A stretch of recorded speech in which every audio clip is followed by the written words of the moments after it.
अस्सलाम वालेकुम स्टूडेंट्स, कैसे आप सब लोग खैरियत से हैं। आप देख रहे हैं अनलॉक योर नॉलेज बाय ज़ैनी। पाक navy civilians 2025 today text experience आपके साथ शेयर करेंगे, जो कि 2 अगस्त 2025 को लिया गया है। आज के टेस्ट में आने वाले अहम सवालात आपके साथ डिस्कस करेंगे। टेस्ट सेंटर जाने से पहले ये वीडियो देखकर लाजमी जाइएगा।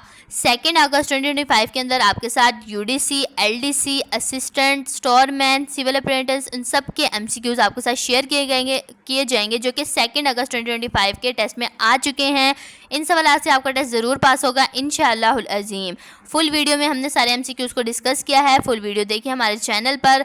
अभी भी पाकिस्तान नेवी की सिविलियंस की रजिस्ट्रेशंस ओपन हैं, आप इसमें अप्लाई करें और पाकिस्तान नेवी को ज्वाइन करने का मौका हाथ से जाने ना दें। अगर आपने हमारे थ्रू अप्लाई करवाना है तो वो भी आप हमें कमेंट कर सकते हैं, आपको रिप्लाई दे दिया जाएगा। बाकी फुल वीडियो हमारे चैनल पर दी गई है, आप वहाँ जाके उसे वॉच कर लें ताकि आपका पेपर बहुत अच्छा हो इंशाअल्लाहुल अज़ीम। बाकी फुल वीडियो का अगर आपको फिर भी नहीं मिलती तो फुल वीडियो का जो लिंक है वो हमने वीडियो के नीचे डिस्क्रिप्शन में दिया हुआ है, वहाँ जाके आप उसे वॉच कर सकते हैं। और अगर आपको फिर भी कुछ समझ नहीं आई तो आप हमें कमेंट कर सकते हैं, आपको रिप्लाई दे दिया जाएगा। So what are you waiting, apply now.